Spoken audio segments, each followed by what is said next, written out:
오늘 본문 호세아서 2장 14절부터 3장 5절까지를 저와 여러분이 번갈아 한 절씩 교독하시겠습니다.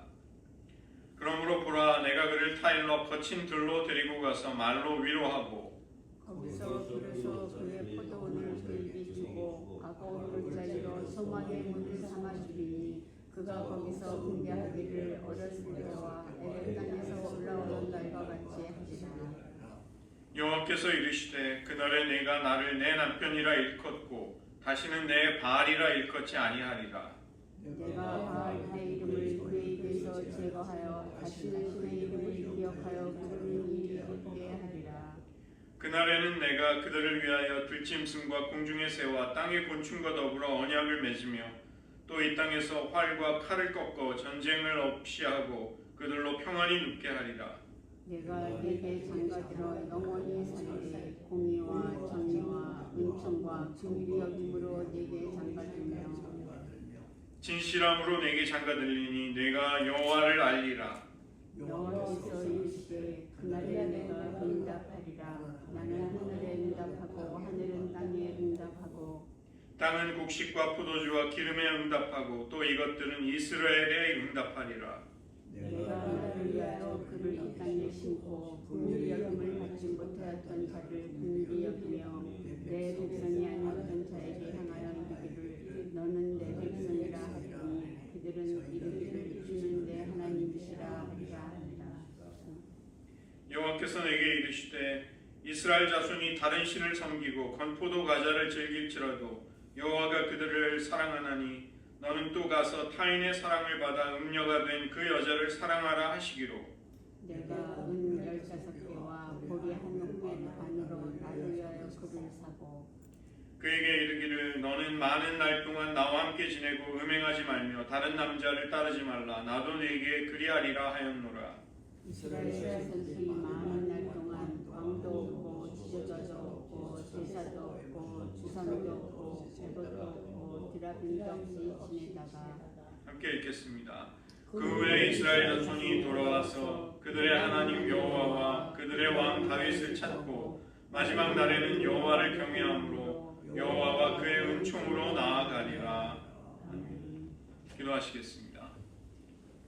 하나님, 우리들 계속해서 하나님의 은혜와 사랑을 잊어버리고 신실치 못하며 배은망덕하는 죄인들이지만 우리를 포기하지 아니하시고 우리를 인애와 사랑으로 타이르시고 돌보시고 마침내 돌이켜 그 풍성한 언약과 사랑으로 우리를 이끌어 가시는 하나님, 그 은총 가운데 나아갈 수 있는, 그 사랑에 응답할 수 있는 저희 모두 되게 하여 주시옵소서.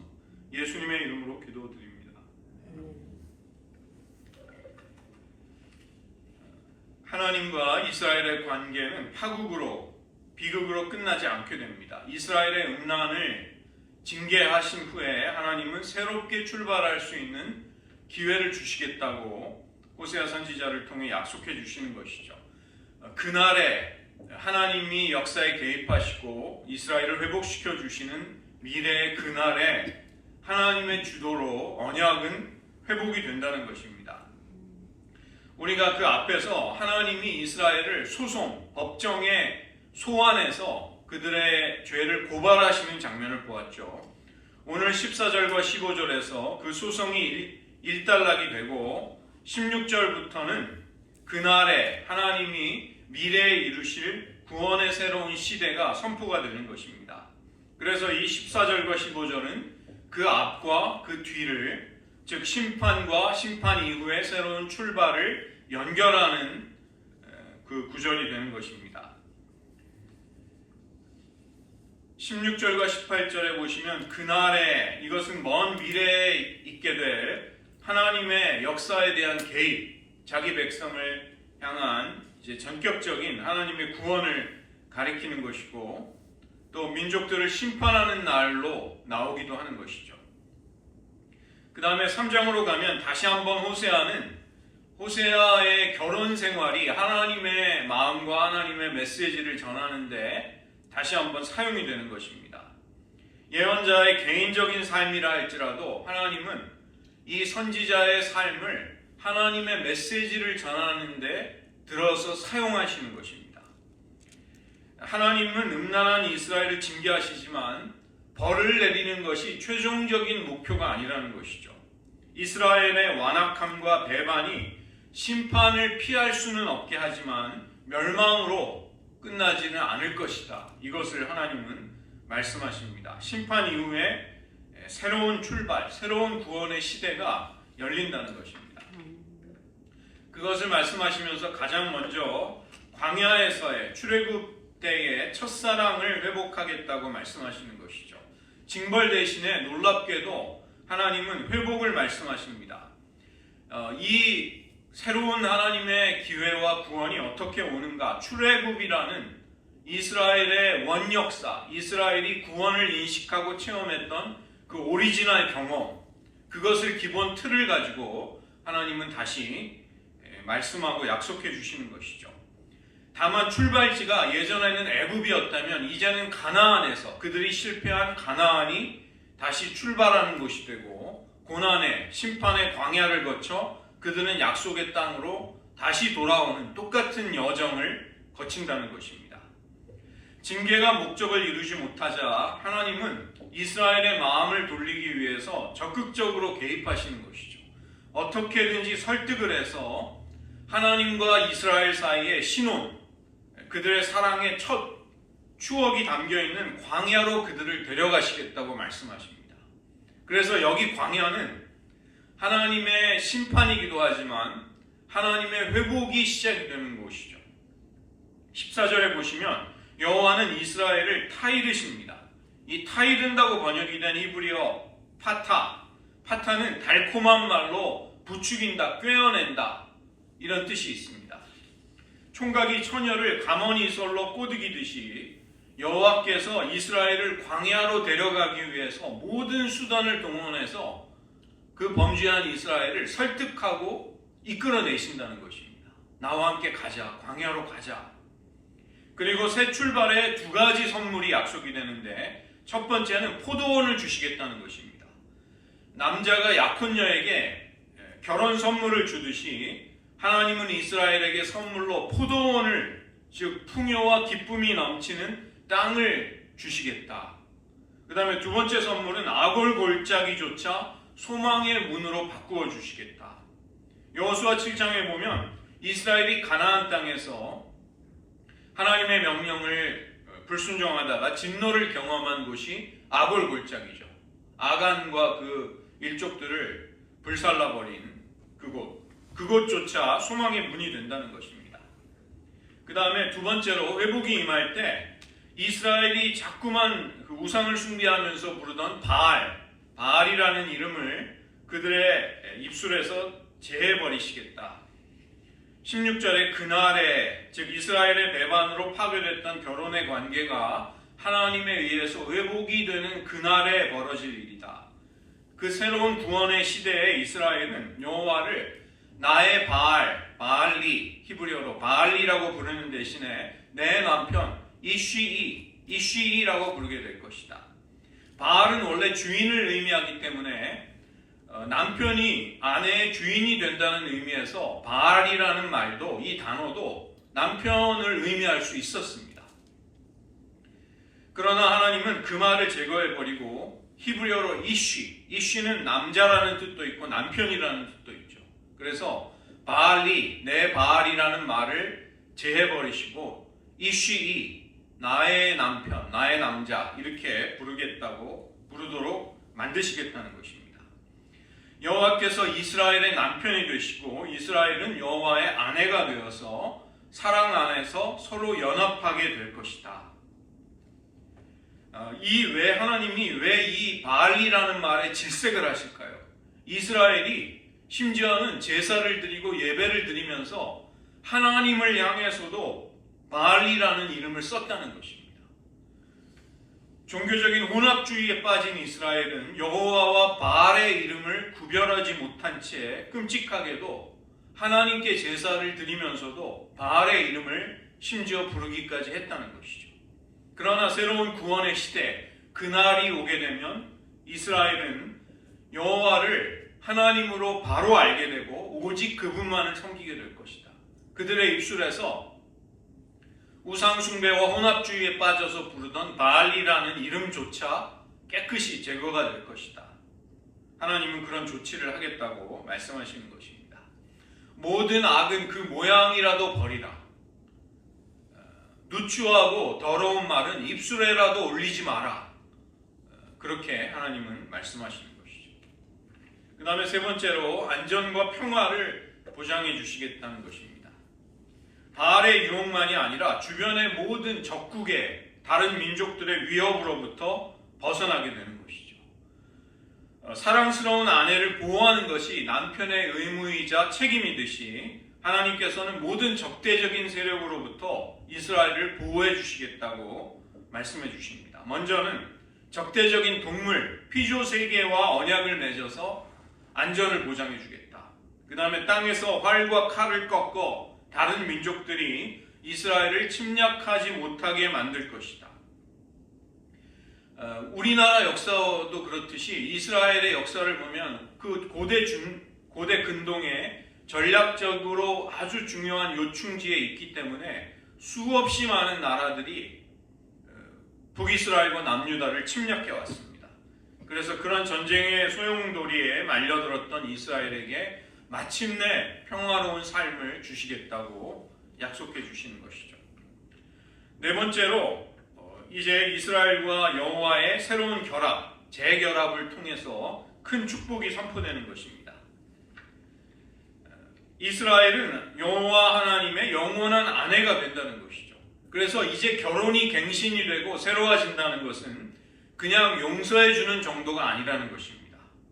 결혼의 본질, 결혼의 관계를 파괴시킬 수 있는 모든 부정적인 요소들을 하나님은 다 제거하시기 때문에 이제 이스라엘과 하나님 사이의 결합은 음란으로 인해서 불순종으로 인해서 망가지고 깨어진 이전과는 다르게 영원히 지속될 것이다.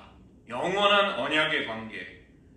그래서 19절에 보시면 장가든다는 히브리어가 아라스. 원래 아라스라는 말이 약혼자를 삼다, 아내를 삼다라는 말입니다. 미래에 있을 새로운 출발이 얼마나 확실한가를 알려주기 위해서 하나님은 내가 이스라엘을 나의 아내로 삼겠다. 내가 너에게 장가들겠다. 이렇게 말씀하시는 것이죠. 신랑이 신부에게 예물을 주듯이 하나님은 이스라엘에게 놀라운 결혼 선물을 약속하십니다. 저도 이제 결혼하고 뉴욕의 플러싱에 있는 금은방에 가서 결혼 반지를 맞췄습니다. 그래서 500불이라고 해가지고 약속한 시간에 가서 결혼 반지를 찾으러 갔더니 이제 저희는 이제 각각 500불이니까 1000불을 준비해 간 거죠. 그랬더니 금은방 주인이 500불이라고 하나에 250불이었습니다. 알고 보니까. 그래서 500불이 남은 이게 500불 생긴 것 같은 그런 기억이 지금도 있습니다. 여러분 그 결혼 선물을 아무리 비싼 걸 해주어도 뭐 10억짜리 다이아몬드를 손에 쥐어줘도 어떻게 할까요? 인간들은 다 바람피고 부정을 저지르고 딴짓을 합니다. 그러나 하나님이 주시겠다는 결혼 예물은 굉장히 놀라운 것입니다. 결혼 지참금으로 신부에게 주시겠다는 것이 공의와 정의와 은총과 긍휼의 여김과 진실함입니다. 이것은 하나님의 성품입니다. 하나님이 자기 선지자들을 통해 우리에게 끊임없이 말씀해 주시는 것들이죠. 예수 그리스도가 우리에게 하나님이 어떠한 분이신지를 알려주는 하나님의 속성들입니다. 그래서 공의라는 것은 제데크라는 것은 의로움, 구원과 해방과 공평, 일치를 포함하는 하나님의 의로움. 정의라는 것은 이 하나님의 공의가 사회적으로 적용이 되는 것이죠. 법과 기본적인 질서 속에 정의가 흐르면 그 사회는 하나님의 사회가 되는 것이죠. 그 다음에 은총이라고 번역이 되어 있는데 헤세드입니다. 헤세드. 그 중요한 단어. 하나님이 언약에 헌신하셨기 때문에 우리에게 베푸시는 인애와 사랑. 그 다음에 긍휼의 여김은 라함인데 라함이 이 레헴이라는 R로 발음하셔야 됩니다. 레헴이 어머니의 자궁이라는 뜻인데 거기에서 나온 말입니다. 우리를 어머니가 자궁 안에 자식을 품듯이 우리를 사랑하시는 그 하나님의 마음, 긍휼, mercy. 그 다음에 이 에무나, 진실함으로 내게 장가들리니, 이게 이제 진리라고 진실함이라고 번역이 되어 있는데 더 중요한 뜻이 스터빌리티, 견고함, 한결같음, 변함없음, 신실함, 그런 뜻입니다. 하박국 2장 4절에 오직 나의 의는 믿음으로 말미암아 살리라. 그 구절이 바로 이 에무나입니다. 나의 의는 에무나로 산다. 이게 faithfulness, 신실함이라는 뜻입니다. 믿음이라고도 번역이 되지만, 내가 이스라엘에게 신실하니까 너희들도 나의 의인, 나와 올바른 관계를 맺은 사람들은 나의 신실함을 믿는 똑같은 신실함을 가지고 살게 될 것이다. 그것을 통해 구원받게 될 것이다. 하나님이 그것을 말씀하시죠. 그 중요한 하나님의 속성, 변함없으신 신실함, 그것을 가지고 너에게 장가들겠다. 굉장한 말씀이죠. 2장 19절과 20절은 하나님의 모든 엄청난 그 하나님의 신적인 속성을 가지고 우리들을 사랑하시겠다고 약속해 주시는 구절입니다. 정말 구약의 보석처럼 빛나는 구절입니다. 이로 인해서 이스라엘의 음란으로 파괴된 자연 질서가 회복이 되는 것이죠. 원래 이 심판을 상징했던 이스라엘, 하나님이 씨를 뿌리듯이 흙 뿌리듯이 뿌려버리시겠다. 이렇게 하면은 심판이 되는데, 씨를 뿌리다라는 뜻이 회복이 되면 하나님은 생명의 씨앗을 뿌리실 것이다. 이렇게 회복이 되는 것입니다. 여호와가 하늘과 연결이 되고, 하늘은 비와, 그리고 비는 땅의 결실과 연결이 돼서 자연의 순환, 선순환을 통해서 하나님의 구원과 축복이 말할 수 없이 풍성하게 회복된 이스라엘에게 오게 된다는 것이죠. 광야에서 첫사랑을 회복하고 고난을 거쳐서 가나안에 다시 들어가게 될 때 여호와께 응답하는 이스라엘을 향해서 하나님은 자연의 온갖 축복으로 그들을 복주시겠다고 약속하시는 것이죠. 그래서 이제 이스라엘의 운명이, 비참한 운명이 역전이 되는 것입니다. 땅에서 쫓겨났던 자들이 이스라엘, 하나님에 의해서 씨가 뿌려지듯이 다시 그 땅에 심겨지게 되고, 루하마, 긍휼이 여김을 받지 못하던 자들이 루하마, 긍휼을 받게 되고, 로암미, 내 백성이 아닌 자들이 다시 내 백성, 암미라고 일컬음을 받게 될 것이다.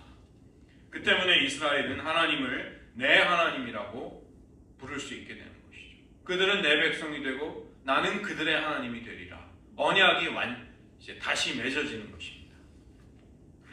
이를 위해서 하나님은 호세아에게 음녀가 된 고멜을, 너의 음행한 아내를 다시 사랑하라고 말씀하시는 것입니다. 여기 사랑하다는 히브리어가 아하브라는 중요한 단어인데, 이 여자는 남편이 아닌 애인들을 사랑하지만 호세아는 음녀를 사랑해야 하는 것이죠. 이스라엘은 우상에게 바치는 제물, 건포도 과자를 사랑하고 우상 숭배에 빠져 있지만 여호와는 이스라엘을 사랑하시는 것입니다. 똑같이 아하브, 호세아야 너도 가서 아하브를 해라. 나도 이스라엘에게 아하브를 하겠다. 이스라엘의 배반에도 불구하고 하나님의 애정과 관심은 식지 않고 변함이 없는 것입니다. 이스라엘을 법적으로 처리하는 대신에 사랑으로 용서하시겠다고 말씀하시는 것이죠. 여기 건포도 과자는 그냥 간식이 아니라 그 가나안의 우상 숭배에 사용되는 제의적인 축제 때 사용되는 음식입니다. 타인의 사랑을 받는다는 것은 영적인 간음을 말하고, 다른 신들, 이것은 가나안 민족들이 섬기는 온갖 우상들과 바알들을 가리키는 것이죠. 이제 명령에 따르는 대가를 지불하고, 여기 은 15개와 보리 한 호멜 반으로 노예가 돼서 팔린 고멜을 다시 사오는 것입니다. 그 다음에 데리고 온 이 여자를, 음행한 여자를 금욕을 통해서, 회복의 기간을 통해서 음란이라는 그 썩어버린 환부를 도려내는 작업을 해야 되는 것이죠. 그냥 회복이 되지 않습니다. 오랫동안 우상 숭배와 음란에 빠져있던 여자가 갑자기 경건한 여인이 될 수는 없는 것이죠. 어제까지 수많은 외간 남자랑 놀아나던 여자가 갑자기 돌아왔다고 해서 현숙한 아내가 될 수는 없는 것입니다. 그 때문에 3절에 보시면 호세아는 많은 날 동안 절제된 애정과 인내를 가지고 이 고멜이 음란을 버릴 수 있도록, 중독에서 회복이 될 수 있도록 도와주겠다고, 하나님의 마음으로 도와주겠다고 말씀하는 것이죠. 이스라엘은 이제 왕권과 제사를 상실하게 됩니다. 이게 왜 그러냐면 지금 음행한 여자 고멜이 자숙을 하고 금욕을 하면서 회복을 하는 기간이 꼭 필요하듯이 이스라엘이 하나님의 용서를 받았다 할지라도 그들이 회복되는데 신학적으로 똑같은 일이 일어나야 한다는 것입니다. 음란한 여자가 그 음란과 음행을 버리고 정상적인 여자로 현숙한 아내로 돌아오기 위해서 금욕을 해야 하듯이 우상 숭배에 빠졌던 이스라엘이 반드시 회복이 되는 그런 중요한 기간을 거쳐야 한다는 것입니다. 그 때문에 이스라엘은 왕권도 빼앗기고 제사도 모두 빼앗기고 많은 날 동안을 징계의 시간을 보내야 하는 것이죠. 격리 중에 있는 이 여자가 고멜이 호세아의 집으로 데려와서 돌봄을 받는 것처럼 이스라엘의 징계 역시도 물론 혹독하고 아프기는 하지만 하나님의 사랑과 돌보심 속에서 이루어진다는 것입니다. 3장 4절을 보시면 주상이라는 것은 제의적인 숭배를 위해서 세워진 돌기둥, 에봇은 제사장이 신탁을 내리는데 하나님의 뜻을 묻는데 입었던 특별한 옷이죠. 드라빔은 가정의 축복을 구하기 위해서 집안에 만들어두는 수호신, 작은 포터블 아이돌. 그래서 우리가 창세기에서 야곱이 라헬과 도망을 칠 때 라헬이 아버지 라반의 드라빔을 훔쳐서 자기 엉덩이에 딱 깔고 앉죠. 아버지가 그것을 막 수색을 하니까. 그래서 제가 지금 월경이 있어서 일어나지 못합니다. 이렇게 둘러대면서 아버지의 드라빔을 훔쳐버립니다. 그래서 우리가 그걸 보면 창세기의 유머 코드라는 것을 알 수 있죠. 월경을 하는 부정한 여인의 엉덩이에 깔린 그 드라빔이 무슨 축복을 준다고 그런 초라한 우상을 자기 집안의 수호신으로 삼는 인간의 우상 숭배의 어리석음, 그거를 보여주는 거죠. 마침내 이스라엘은 회복이 돼서 돌아오게 되는 것입니다. 왕정과 종교를 모두 빼앗기고 제사도 드릴 수 없는, 예배도 없어진 혹독한 징계가 이스라엘에게는 구원의 시간이 된다는 것입니다. 회복의 기회가 되는 것이죠. 가나안의 풍요를 약속하는 우상숭배 제의에 탐닉을 했던 이스라엘이 마침내 제정신을 차리고 하나님 여호와께로 돌아오는 날이 온다는 것입니다. 그렇게 되면 이스라엘은 더 이상 왕이나 지도자나 제사나 주상이나 에봇이나 드라빔을 찾지 않고 오직 하나님 여호와와 다윗 왕만을 찾게 되는, 회복이 된, 제정신을 차린, 영적으로 하나님을 바로 예배할 줄 알게 된 그런 민족으로 돌아오게 되는 것이죠. 이때 이스라엘은 정치적인 분열을 극복하고 하나님의 백성이 되어서 하나님께 속한 의로운 왕의 통치를 받게 되는 것입니다. 그래서 하나님은 내가 결국에 가서는 여호와를 알게 되리라. 내가 누구인지를 알게 되리라. 하나님은 외도한 음행한 이스라엘에게 처음부터 다시 시작하자, 새롭고 풍성한 관계를 내가 만들어주겠다고 말씀하십니다. 이스라엘을 광야로 데리고 가서 출애굽을 할 때 그들을 인도했던, 마치 신혼의 때를, 사랑의 때를 추억하면서 다시 그들을 타이르고 설득하고 그들을 회유해서 하나님과의 사랑의 관계로 이끌어 가시는 것이죠. 기쁨의 선물로 포도원도 주고 아골 골짜기도 소망의 문으로 만들어 주시는 것입니다. 우리를 향한 하나님의 사랑이 이처럼 한결같은데 우리는 하나님의 사랑이 어느덧 희미해지면 한때 추억 정도로 여기면서 하나님의 마음을 아프게 하기가 쉬운 것입니다. 하나님이 우리를 책망하시고 징계하실 때 그때야말로 우리가 회복이 될 수 있는 때라는 것을 깨닫고 우리는 감사하고 하나님께 마음을 다해서 돌아가야만 하겠습니다. 하나님은 회복된 관계를 다시 위태롭게 하는 어떤 유혹이나 위협도 용납하지 않겠다고 말씀하시는 것이죠. 그래서 이제 회복이 된 하나님이 다시 그들을 이제 돌이켜 주신 이스라엘은 자신의 허물을 기억하지 못할 정도로 큰 사랑으로 맞아주신 하나님의 진심이 무엇이었는가를 그때 절절히 느끼고 감격하게 되는 것입니다. 우리에게 어느덧 신앙적인 권태로움이나 중독이나 차갑게 식어버린 열정만 남아있다면 그것은 하나님과의 살아있는 생생한 깊이 있는 교제가 약해졌기 때문입니다. 하나님은 이스라엘을 다시 회복시켜 주심으로써 바알과 여호와를 함께 섬겼던 혼합주의, 하나님을 예배하면서조차 바알이 나의 남편이라고 나의 바알이라고 불렀던 그들의 그 끔찍한 일을 이제 제거하시겠다고 말씀하시는 것이죠. 전쟁이 그치고 평화가 찾아오는 것입니다. 신부에게 약속하신 엄청난 지참금, 이것은 놀라운 하나님의 성품들입니다. 하나님 마침내 내가 여호와를 알게 되리라. 어떻게 그런 일이 일어나는가? 하나님의 성품을 깊이 경험하고 나면 우리는 그 여호와가 어떠한 분인지를 알게 되는 것이죠.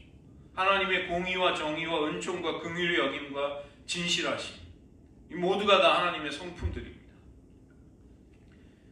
죽음의 땅이 생명의 땅이 되고 긍휼이 없던 자가 은총을 입고 하나님의 백성이 아닌 것처럼 언약 관계에서 무너져버린 그들이 다시 언약 백성, 나의 백성이 되는 것이죠. 지금 우리의 형편이 어떠하든지 이런 절대적인 사랑으로 우리를 포기하지 아니하시는 하나님을 놓치지만 않는다면 우리의 메마름과 어떠한 실패와 폐허도 회복이 될 것입니다. 풍요와 생명의 땅으로 바뀌게 될 것입니다. 하나님은 우리에게 다만 나에게로 돌아오라 그것 하나를 요구하시는 것이죠. 호세아를 불러서 음녀된 여자를 찾아내서 그녀를 구속할 모든 값을 지불하고 되찾아와서 다시 사랑해라. 이것은 이스라엘을 향한 하나님의 마음이자 하나님의 응답이었던 것입니다. 호세아가 그 아내와 함께 보냈던 회복의 기간처럼 이스라엘도 이제 혹독한 시련을 거치게 될 것입니다. 그들이 사랑하던 왕정도 없어져 버리고 나라가 다 망해버렸으니까 제사도 성전이 다 파괴돼서 제사조차 드리지 못하는 시간을 보내는 것이죠. 그러나 만약에 하나님이 값싸게 용서해 주시고 눈먼 사랑으로 그들의 죄악을 그냥 두신다면 그것은 그들에게 결코 해방과 자유를 가져오지 못하는 것이죠. 죄가 얼마나 무섭고 하나님과의 관계를 파괴하는가를 깊이 절실히 뼈저리게 깨달은 사람은 은혜의 풍성함에 대한 감사와 찬양을 하나님께 드릴 수 있게 되는 것입니다. 그래서 음행으로 타인을 사랑했던 그 고매를 되찾아다가 다시 사랑하라고 말씀하시는 것이죠. 이제 이스라엘은 눈에 보이는 왕도 없고 지도자, 제사, 모든 것이 없는 끔찍한 암흑기를 거치게 될 것입니다. 그러나 놀랍게도 그 시간은 이스라엘이 정결해지는 시간이 되는 것이죠. 우리에게 오직 하나님만 계시면 됩니다. 하나님이 우리에게 주신 우리의 왕, 그리스도, 예수님만 계시면 됩니다. 그것을 우리에게 깨닫게 하시는 그런 시간이 될 것입니다. 이 시간 저희들 함께 말씀을 의지하며 기도할 때 하나님이 고난을 통해 우리의 죄와 부족함을 드러내실 때 우리는 그때야말로 자숙과 성찰과 회복의 시간이 된다는 것을 깨달아야 하겠습니다.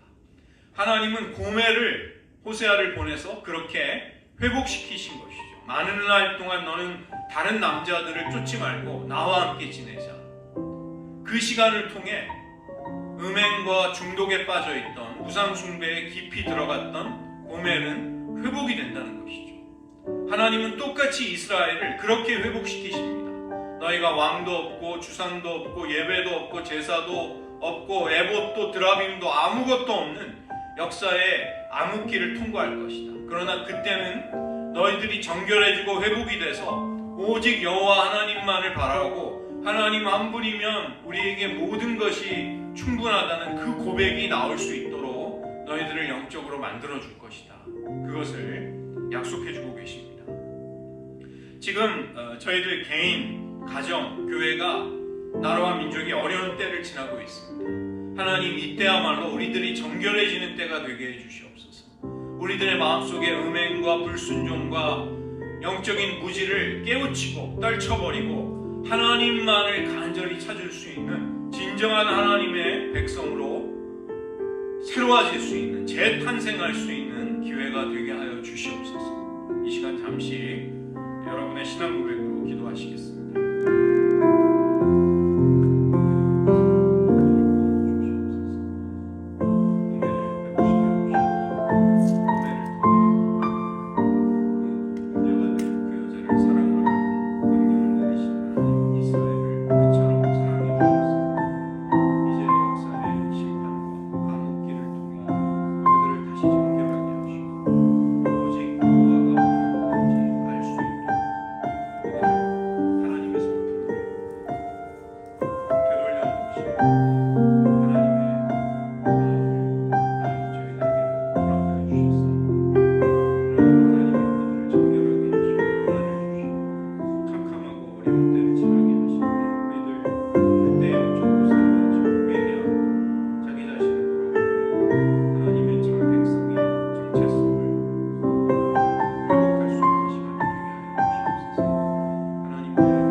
다시 데려다가 사랑하라는 하나님의 기이한 명령은 호세아의 생애 속에 일어난 생생한 사건을 통해 자기 백성 이스라엘을 어떻게 사랑하며 회복시켜 주실지를 알려주시는 하나님의 마음이었음을 깨닫습니다.